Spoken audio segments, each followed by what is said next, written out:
in a Bundt pan. Hi, I'm Elaine from Food Sourdough, and you're back here in my kitchen because today I am showing you how I bake sourdough loaves, sourdough bread in a Bundt pan. So just to give you a little backstory, this is the first Bundt pan I was ever given. My very special friend sent it to me as a Christmas gift a few years ago. And being that I'm a bread baker, I'm not really a cake maker, first thing I did was try baking bread in it. And it worked really well. And suddenly there's a whole different use for what can be quite an expensive pan, but also to be able to create bread in a different shape, instead of all just being about cake. And at the end of the day, sourdough is sourdough if it's made with a starter. It's not about the shape, it's not about what you've put in it. If you have got bread that's made with a sourdough starter, it's sourdough. So what you'll see in front of me are all various bread creations made and baked using Bundt pans. And in this video, you're going to see how I do that. So I've got many and various recipes of making sourdough in Bundt pans across my various books. In my new book, the Sourdough Bible, you'll see a fully detailed written out process for using a Bundt pan for making sourdough, and also lots of variations on a theme. So one of the beauties of this, one of the beauties of using a pan like this, the same as if you use a loaf pan, so it doesn't really matter what your dough is like. So if you've created a dough that you think is just really sticky, you're not sure it's going to hold its shape, I will always recommend bake it in a pan. And that can be a loaf pan or that could be a Bundt pan. And the beauty is that the pan gives it shape, the pan gives it the structure that your dough may have lost or that you're not sure about. So I've got recipes that include lots of dark rye flour because it can be really sticky. Stick it in a Bundt pan, it's perfect. So these in front of me, this one is my cinnamon and raisin Bundt pan loaf from my Sourdough Whisperer book. This one is just one that I created because I had some stuff that needed using up. So I threw in some whole grain spelt flour, some bits of chocolate, some broken up chocolate oatcake things that I had. It's got a bit of butter in it, soften it up. So you can mix around and play with these.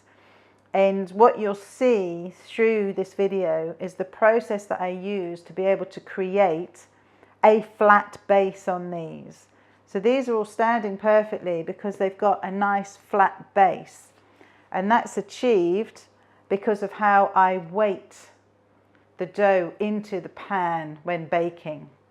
So it's a process that I've created to be able to have a lovely flat base on your bread, but also to push the dough into all the crevices and details in your beautiful Bundt pans. So when you get something like this, which is a festive one, a Christmas pan, with all this lovely detailing, you want to be pushing the dough quite strongly, firmly into that pan to get that detail. So you'll see that through the process that I use for baking them. You'll also see some little Bundt lip pans, so muffin pans for different Bundt shapes. So something like this, which is a mini version, you'll see that pan in use. And just like that, there's an oven pinging, excuse me, because that's what we do. You'll also see these little skulls, so the pan used to bake these little skulls. And what you find with baking in a Bundt pan is you get a really, really crusty outcome. So when these are first baked and they first come out the oven, they're really crusty because you've got so much of the dough that's touching the pan, you get a brilliant crust on them. So if you want like some crusty dinner rolls or something, you've got this fabulous crust on the outside, soft and fluffy on the inside. And these are just made with my standard master recipe. So this video is to show you the process that I use with taking dough that we've already made and how to then prove it and bake it in a Bundt pan. And really, I have to say, the world is your oyster. If you've got a Bundt pan lurking in your cupboard, you don't use very much, or you want to use it a bit more, use it to bake some bread. And you'll see that I've used lots of different flours in these. I've got my big bag of Churchill's behind me. So again, whatever flours you've got, you can use these in so many different ways. So any mixes you fancy, bake it in a Bundt pan. Any ends of bags that you've got, stick it in a Bundt pan. So if you've got dough that you're not sure what it's going to do, flour you're not sure about, you don't know if it's going to hold its shape, stick it in a pan. And a Bundt pan just gives you a bit more fun. Creates a fabulous shape. Yeah, as you can see, this is something that I enjoy. So this video is all about how I take my bread recipes and convert them for baking in a Bundt pan. What I have in front of me now are doughs that have been fully proved. So we're using here my standard process master recipe. And you can pimp this however you want. Like I said in the introduction, there's so much you can do with this. So what I've got in front of me is a couple of doughs to show you how I would then put them into the pans. So the starting one here is literally just my standard master recipe. So this is my 50 grams of starter, 350 grams of water, 500 grams of flour, and the salt to taste. So in this, I have used Churchill's. So I've used the Cotswold flour, Churchill's strong white. I could have also made it with the strong white flour. I could have made it with Canadian. So this one is just my standard master recipe process. And all I'm going to do is show you how this is then going to go into the pan. So we're going to use this one, a lovely swirl. Oh, I do like using this pan. And you're going to see quite a few of these in my new book.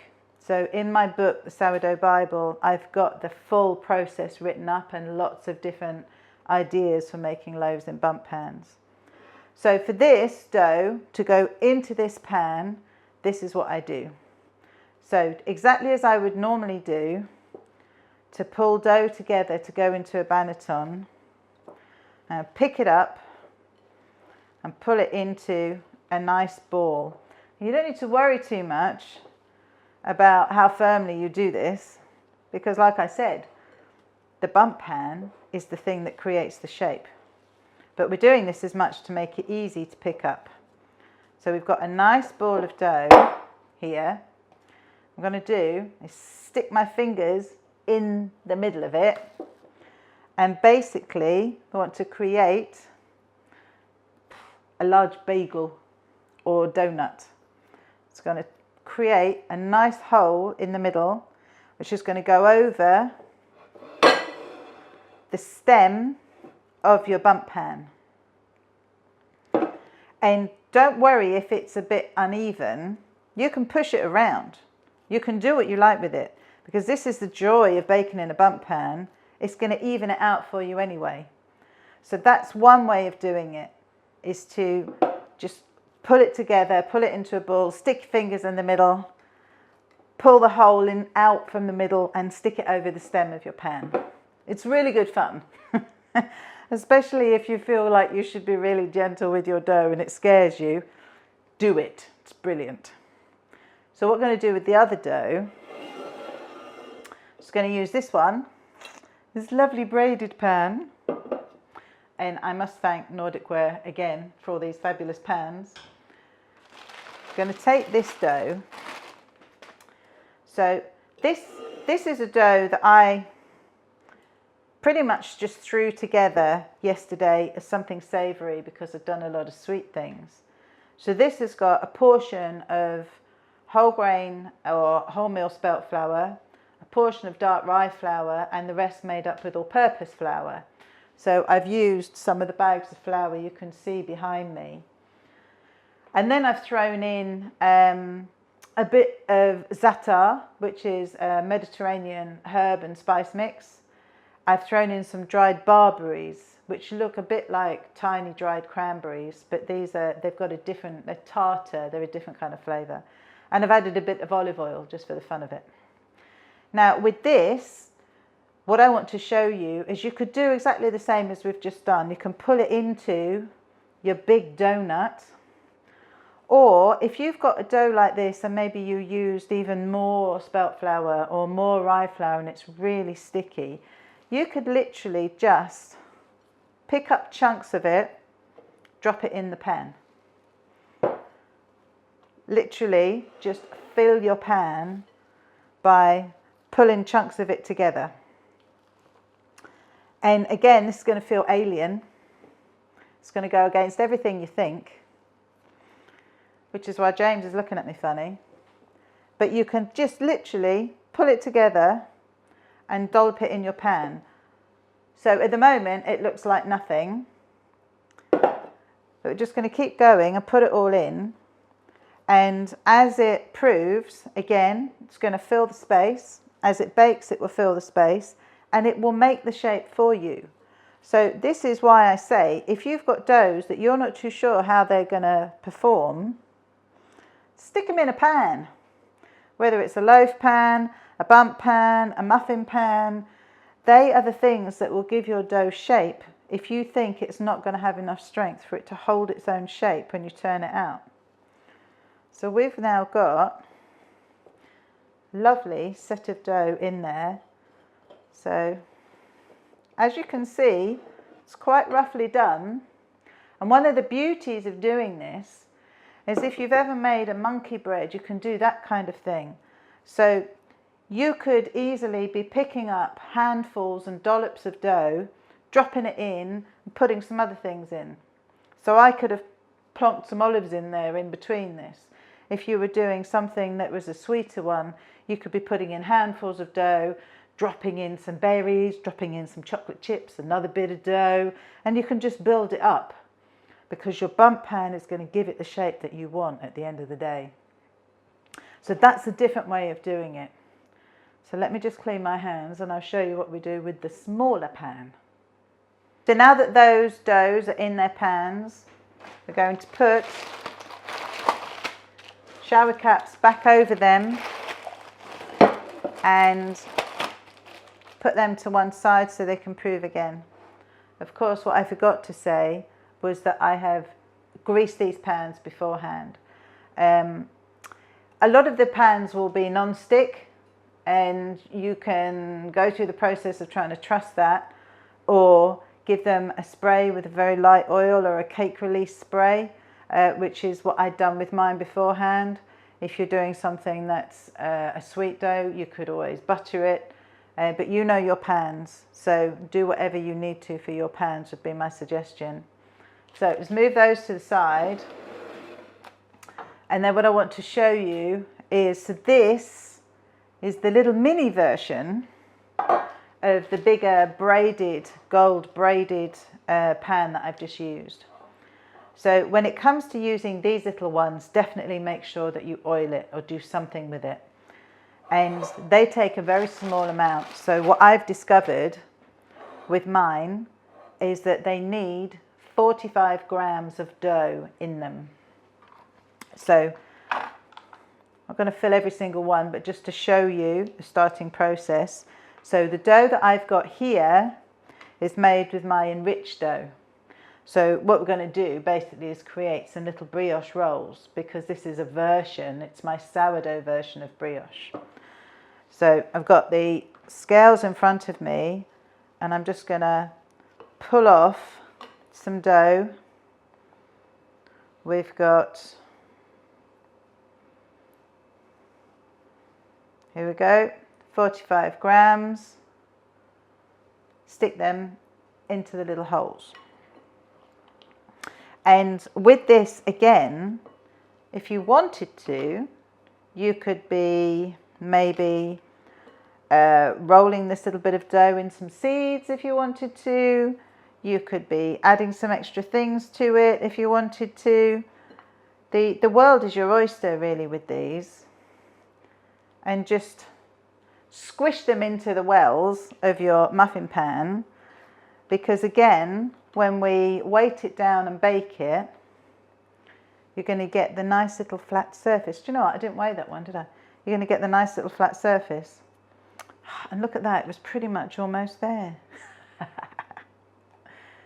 So we're going to go through the process with all of this dough. And then when it comes to proving it, because we want it to prove again, you've got choices. So you can either layer the parchment paper over the top of it and put a pan over it to help it with its second prove. Or if you've got a big plastic bag you want to put over it, you could do that. But we want to be pushing that dough into the muffin wells, the muffin holes in the pan, so that you create the shape. So the whole point is it's not just stopping us from having an uneven base of your bread. It's also because we want to push the bread into all the detail of those pans. So this is the other point about putting a weight on it. We want a flat surface, yes, but we want to see all the detail from the pans, these beautiful pans. So that's part of what the weight does. So I'm going to continue to fill these rest of the holes in this. I'm going to put some parchment paper over the top and pan over it and let them prove again. You could probably bake them pretty much straight off, which is what I've discovered with these things. But if you wanted to prove it again, or you wanted to bake it later on or the next day, you could just stick it in the fridge to do this part of the job. Same with the bigger pans. You can prove it as fast or as slowly as you want to. If you wanted to now wait and be able to bake one of these bigger ones tomorrow, you could just stick it in the fridge to do this second part of the proving. When it comes to baking it, bake it direct from the fridge in your cold start, exactly as you would with the other things, the other recipes of mine. And again, it would do exactly the same thing. So I'm going to keep filling this and we're going to move on.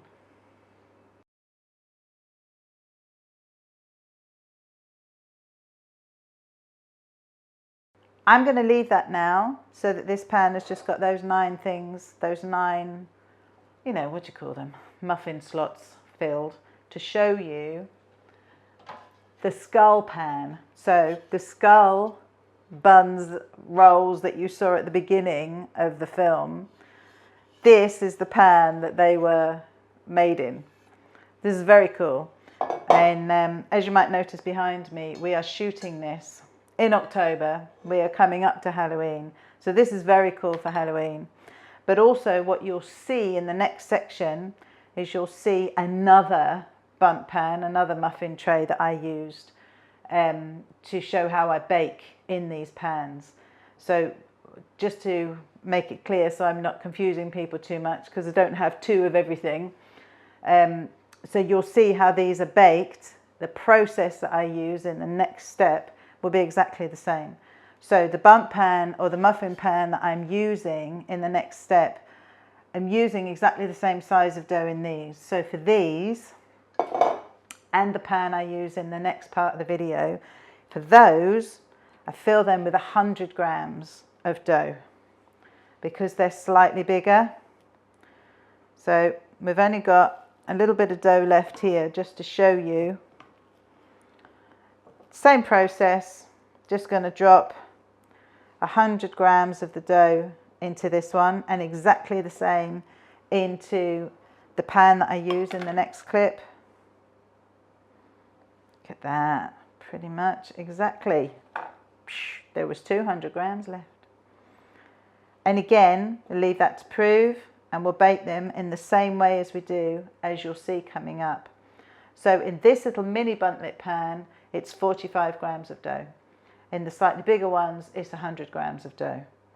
So I'm going to cover these to prove again, and what you'll see next is how we then bake them. So much as I've used some different pans, it's the same process. What I have in front of me now are the doughs that have been proving in our Bundt pans. So this is the main full-size dough. in our nice spiral Bundt pan. And these are the enriched doughs in our little mini Bundt pan, Buntlet pan, for want of a better word or a lovely word. What we're going to do now is bake them. So this is one of the key bits of this process. If you just put this as it is in the oven, it would bake and grow, and this would come up, and you'd end up with a rocky, uneven base. So the thing that I devised very early on when I started playing with baking in Bundt pans was how to produce a flat surface so that when we turn the loaf out, we're going to have a nice flat surface and be able to then serve the bread as we want it to, instead of it looking rocky or having to slice a bit off the bottom, which none of us want to do if we can help it. So I'm going to show you what I do. And before I do that, I also want to just make the point. You can see this dough is not even. It's not even in this pan. It's higher on one side than the other. The same with these in the little Buntlet pans. You know, they're all a bit raggedy. And this is the thing for you to really not worry about, because as you bake it, all of that's going to disappear. You're going to end up with this lovely flat bottom. So what I do now then is give it some weight. So put some weight over the top so you're not going to end up with anything bursting. So you've got two choices. Can either use some parchment paper for the main Bundt pan, or, like I've used before, a cake tin liner. This is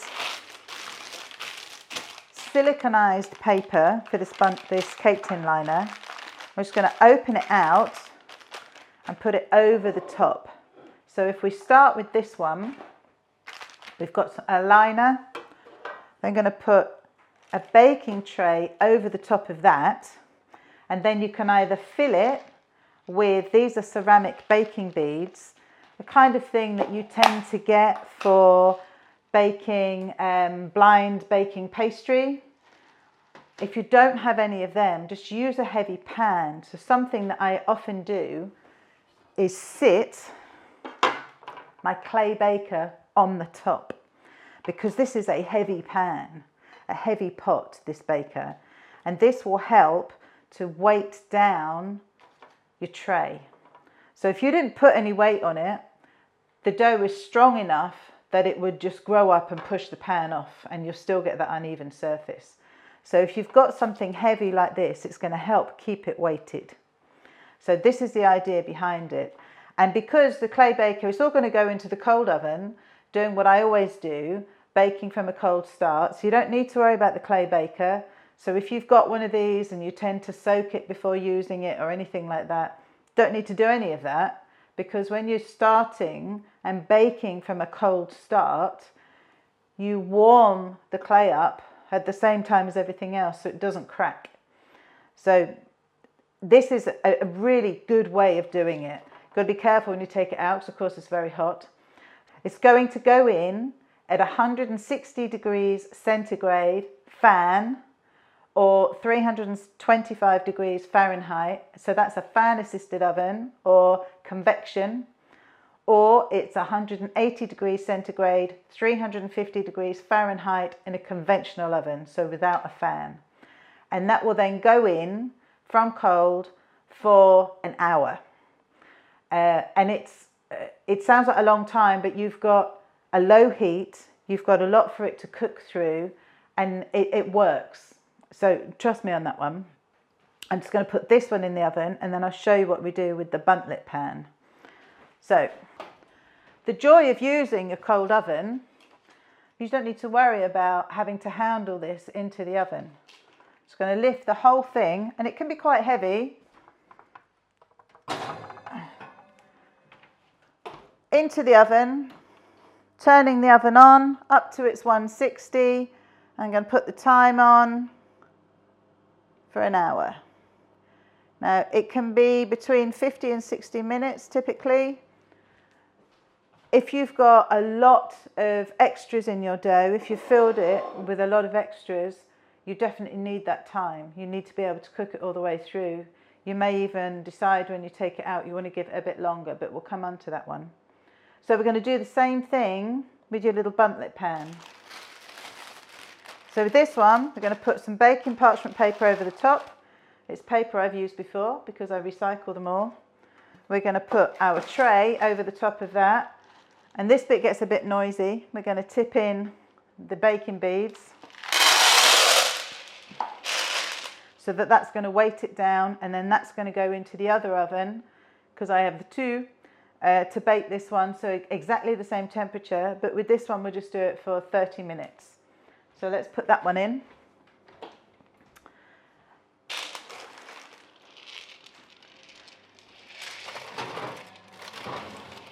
And in they go. Again at 160. And we're going to put that one on for 30 minutes. So we'll come back and see how they bake.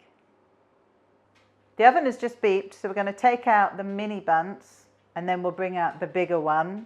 And you can probably hear Bob walking around the kitchen, as always. There's always Bob the dog getting into something.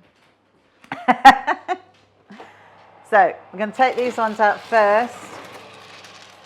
So this is our mini Bundts. So keep in mind that the ceramic beads are going to be very hot for a while. Let them cool down before you do anything with them. Be very careful when you then put them back in the pot. It always worries me because there's always one that falls on the floor. I always think the dog's going to try and eat it and break his teeth on it.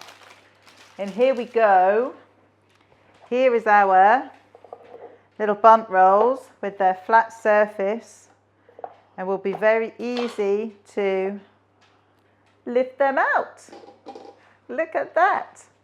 So what you can do now, sometimes when they come out of these pans, they might seem like they're a little bit pale. So you can very easily put them back in the oven just to brown a bit and give you that extra bit of crust. But what you can see is our very cute little Bundt rolls. Aren't they sweet? They're very cool. So let's get all of this out the way so that we can bring out the bigger one, because we've timed it so you can see this well. So very carefully, because everything will be hot and it is heavy, and make sure you give that the chance to cool down. And here we have our, look at that. Look at that nice flat base. So this is the moment of truth, of course, for all bakers when you come to turn something out of a pan and hope that it works. So here is our standard master recipe sourdough loaf. So again, like with the little ones, sometimes when you turn them out the pan, it might look like it's a little bit anemic. So it is a little bit pale. So you can very easily put that back in the oven, which I'm going to do, like this, uncovered for 5 to 10 minutes to get some colour on it. It's not going to change the shape. The shape is now formed, but it will just give it a little bit more colour. But what you can see is, look at all that detail. So that's what we got from putting that weight on the top to give it that shape. We've got lots of crust. You can see the work of the sourdough in that, and we'll give it a bit more colour, and you can see what it looked like when it come back out. But how cool is that to put that on your dinner table? And this is just being made with a standard white master recipe dough. So when you start to put other things in it, you'll see the colours and the different ingredients through the dough as well. And you can pimp it and, you know, decorate it however you want for a table. And yes, you'll get some funny little shaped slices, but all goes down the same way. I'm going to put that back in for 10 minutes.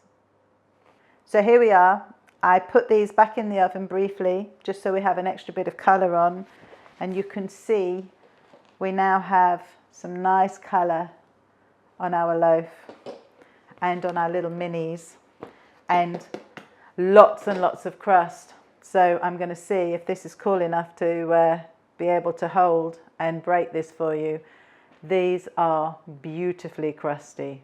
So let me show you what's inside these lovely rolls. Lots of lovely, soft, oh, it's still warm. Lots of lovely, soft, beautifully created sourdough. And, you know, that always have to be the chef's perks. I can tell you for a fact, it's really good. And the crust on it is so nice. And I now have a hand in front of me asking me to pass him a bit. I really hope you'll give it a go, because it's just really good fun. Fun to do with the children, fun to have something different on the table. You know, fun with Bundts, basically. So I hope you've enjoyed the video. I hope you'll give it a try. I hope you'll check out some of my other recipes, play around with lots of flours. And yeah, that's it from me. I've been Elaine, and I'm now going to eat this.